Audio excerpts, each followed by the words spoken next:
ये है दोस्तों निर्गुंडी नगौड़। इसमें फ्लावरिंग आने वाला है। मैंने अभी अभी नज़र गई मेरी, क्योंकि मैं उसको तो ट्रिम करने वाला। ये निगलेक्टेड आइटम है, क्योंकि ये हो ही नहीं रहा मेरे ख्याल से तो। बट ये अच्छे से ग्रो कर रहा है। एक बड़ा सा बहुत ही बड़ा प्लांट था, वो चला गया है। तो अब मानसून के बाद भी उसके पत्ते काले पड़ने लगते हैं, कभी कुछ भी हो जाता है, डाइलेक्ट करने लगता है। ये डेडवुड के साथ है दोस्तों, बट ये भी देखिए, ये ज़्यादा वक्त तक नहीं रह सकता मेरे ख्याल से। तो यहाँ बहुत सारे शूट्स निकल रहे हैं। स्वागत है दोस्तों, चलिए काम शुरू किया जाए। तो यहाँ बहुत सारी ब्रांचें हैं, तो पहले तो इसको मैं कट ही कर लेता। यहाँ फ्लावरिंग भी होने वाली है, तो उसका भी अगर मज़ा लेना है तो रहने दे सकते हैं। यहाँ अनवांटेड ब्रांच, ऐसी ब्रांचें नहीं रहती अपोजिट साइड।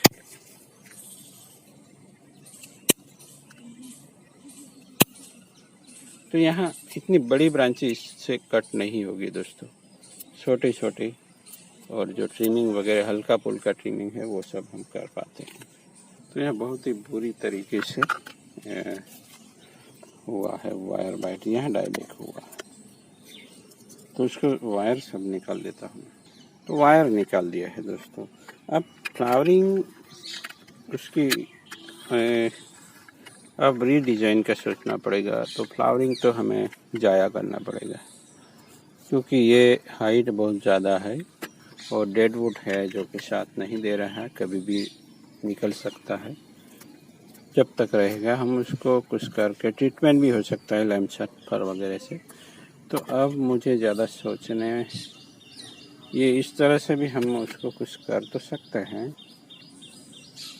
पर ये बहुत ही ज़्यादा वायर बाइट के साथ भी हुआ है। यहाँ हम एक पेड़ बना सकते हैं कुछ। चलिए ट्रिम तो कर ले, पहले ट्रिम कर लेते हैं। तो थोड़ी मोटी ब्रांचों में मुश्किलात आएगी इस तरह, इस सीजर से। थोड़ी हार्ड भी है, हार्ड है, इसी की वजह से उसका परफॉर्मेंस सही है, ये भी याद रखें दोस्तों। तो जितनी प्राइस में मिल रही है ये उसका बरोबर काम करेगा, आपका पैसे वेस्ट नहीं जाएंगे। तो उसको चलिए वायरिंग करके थोड़ा यहाँ कुछ प्लेस करने की कोशिश करेंगे।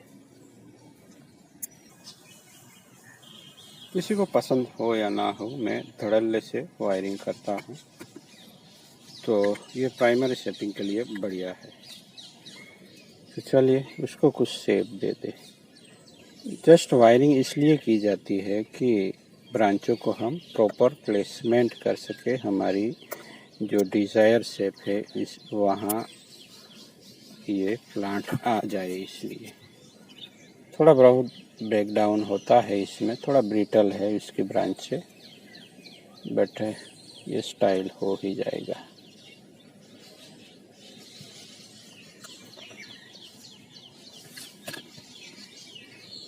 तो उल्टा वायरिंग किया है, पहले उल्टा था अब उल्टा।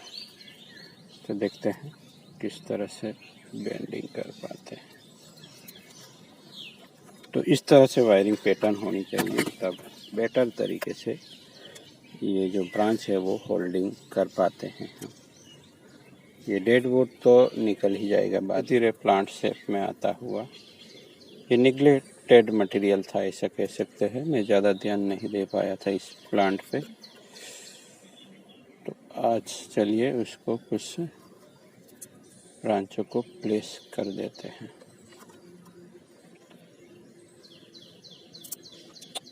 ये बहुत ही ब्रिटल लग रहा है मुझे, ऐसे ही टूट रही है ब्रांच से, बट ये हीलिंग भी इतनी ही ज़बरदस्त तरीके से करता है।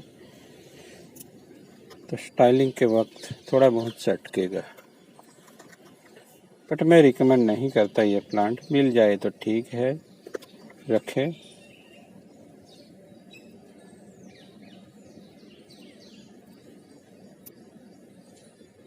मेरा तो पहले से ही सपना था कि जंगल के सारे पौधे हमारे घर के अगल बगल में मैं ग्रो करवाऊं, और उसको काट साट के छोटा रखूं। जब मैं बोनसाई भी नहीं जानता था बनाना, तब से यही मेरा सपना था। तो आज वो बोनसाई के रूप में मेरा सपना साकार हो रहा है और बहुत सारे वाइल्ड वेराइटीज लाके में पोट में ट्रेन करने की कोशिश करता रहता हूँ। तो ये अब कह सकते हैं कि एक ट्विन की तरह बना दिया है हमने। देखिए ये यहाँ जा रहा है, ये यहाँ मोड़ रहा है, तो सब फ्लो में है मेरे ख्याल से। तो चलिए कैसे रिएक्शन मिलता है देखते हैं। अगर न्यू शूट्स में फ्लावरिंग भी होती है तो बढ़िया बात है। ये थोड़ी लंबी ब्रांच है पर प्लेस हो जाएगी। चलिए मिलते हैं। यहाँ कुछ मैंने प्लेस करने की कोशिश की है। ये पीपल तो यहाँ ऐसे ही ग्रो हो जाता है, बट उसको सीड से ग्रो करेंगे तो ऐसे ही नहीं होता। ये एक बार पंछी खाते हैं, उसके बाद उसको में प्रोपोगेशन होता है। तो चलिए दोस्तों, मिलते हैं किसी नए टॉपिक के साथ। थैंक यू फॉर वॉचिंग और बने रहे हमारे साथ ऐसे ही।